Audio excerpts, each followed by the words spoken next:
JEE advanced 2025 paper one question based on probability. Three students S1, S2, S3 are given a problem to solve. Consider the following events. Event U, at least one of S1, S2, S3 can solve the problem. Event V, S1 can solve the problem given that neither S2 nor S3 can solve the problem. Event W, S2 can solve the problem and S3 cannot solve the problem. Event T, S3 can solve the problem. For any event E, PE denotes the probability of event E.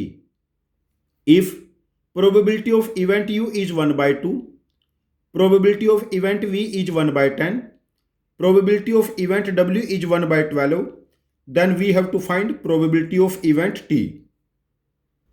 हमें given है probability of event U 1 by 2, probability of event V 1 by 10, probability of event W 1 by 12. Now we have to find probability of event T. यहाँ पर S1, S2, S3 three students को एक problem solve करनी है. Now S1, S2, S3 जो इनके task हैं ये इंडिपेंडेंट इवेंट्स हो जाएंगी, इंडिपेंडेंट इवेंट्स. और यदि हमें पता है A and B are independent events, then probability of A intersection B, probability of A into probability of B, ये कॉन्सेप्ट हम यहां पर यूज करेंगे. अब देखिए, सपोज करो प्रोबेबिलिटी ऑफ S1 को हमने A ले लिया, प्रोबेबिलिटी S2 प्रॉब्लम को सॉल्व करेगा B ले लिया, प्रोबेबिलिटी S3 प्रॉब्लम सॉल्व करेगा C ले लिया हम लोगों ने. प्रोबेबिलिटी S1 कंजुगेट मतलब S1 कॉम्प्लीमेंट, S1 से प्रॉब्लम सॉल्व नहीं हुई 1 माइनस A, S2 से प्रॉब्लम सॉल्व नहीं हुई 1 माइनस B, S3 से प्रॉब्लम सॉल्व नहीं हुई 1 minus C. U, at least one of S1, S2, S3 solve the problem. At least one of S1, S2, S3 solve the problem equal to, जो probability होगी, this is 1 minus probability of none of them solve. यही concept use करते हैं. तो 1 minus probability S1 से नहीं हुआ, S2 से नहीं हुआ, S3 से नहीं हुआ, ये हमें 1 by 2 गिवन है. अब इसको हम राइट साइड में ट्रांसपोज करेंगे और इसको लेफ्ट साइड में लेके आएंगे. 1 माइनस हाफ, इसको लिख सकते हैं probability of S1 conjugate, probability of S2 conjugate, probability of S3 conjugate using this formula independent events. Now probability of S1 conjugate is 1 minus A, probability of S2 conjugate 1 minus B, probability of S3 conjugate 1 minus C. ये हमारे पास बन गया 1 by 2 and this is equation 1. Now event V, S1 can solve the problem given that neither S2 nor S3 can solve and probability of event V is 1 by 10 means probability S1 ने problem solve किया, S2 and S3 से problem solve नहीं हुआ, यह हमें 1 by 10 given है. अब इसको हम लिख सकते हैं probability of S1 intersection S2 conjugate intersection S3 conjugate upon probability of S2 conjugate intersection S3 conjugate 1 by 10. अब इंडिपेंडेंट थ्योरम यूज करेंगे हम लोग वही. probability of S1, probability of S2 conjugate, probability of S3 conjugate upon probability of S2 conjugate, probability of S3 conjugate 1 by 10, ये terms इससे cancel. And probability of S1 हम लोगों ने A एज्यूम किया था, A is 1 by 10. और जब A की वैल्यू हम 1 by 10 यहां पर पुट करेंगे यहां पर, तो ये बनेगा 1 minus 1 by 10, 9 by 10 into 1 minus A into 1 minus B equal to 1/2, ये 5 हो गया।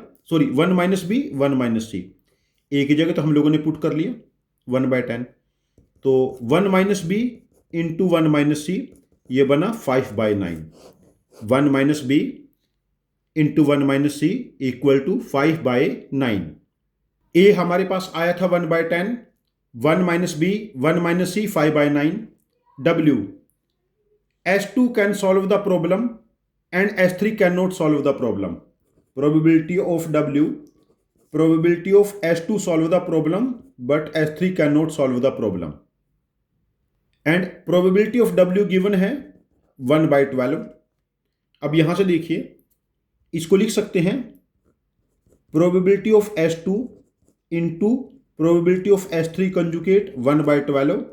This is B into 1 minus C equal to 1/12। अब हम इन दोनों को डिवाइड कर लेते हैं। जब हम इन दोनों को डिवाइड करेंगे हमें मिलेगा 1 minus b upon b, 1 minus c दोनों में कैंसल। This is 5/9 and 1/12। 1/12 से डिवाइड करेंगे, प्रोडक्ट में 12/1 हो जाएगा। 4 यहां पर 3, दिस इज 20/3। क्रॉस मल्टीप्लाई करेंगे, 3 minus 3b equal to 20b, 3 equal to 23b, b बना 3/23, b बना यहां पर 3/23। b की वैल्यू पुट कर लेते हैं यहां पर 3/23, 1 माइनस सी 1/12। नाउ 1 माइनस सी 23/36 और c becomes 1 minus 23/36, 13/36 means probability of S3 can solve the problem is 13/36। हमें यहां पर कैलकुलेट करना है T। S3 can solve the problem, S3 can solve the problem मतलब probability of S3 can solve the problem मतलब C, that is 13/36। तो इस question का आंसर हम मार्क करेंगे आंसर ऑप्शन ए 13/36। ये क्वेश्चन डिफिकल्ट नहीं है, जेईई एडवांस्ड के अकॉर्डिंग इसको देखेंगे एक मॉडरेट क्वेश्चन है बट कैलकुलेटिव। आप लोगों को पेन चला के प्रैक्टिस करनी है। हमारा आपको सजेशन है कि ऐसे क्वेश्चन जहां पर कैलकुलेशन 12-15 स्टेप्स तक के चले जाते हैं, ऐसे क्वेश्चन की लिख के प्रैक्टिस करिए। विथ टाइम आप लोगों का कैलकुलेशन टेम्परामेंट बन जाएगा, जो आपको जेईई मेंस में, जेईई एडवांस्ड में और मैथमेटिक्स ओलंपियाड में स्कोर करने में हेल्प करेगा। Thank you very much for joining with us. Happy learning with us.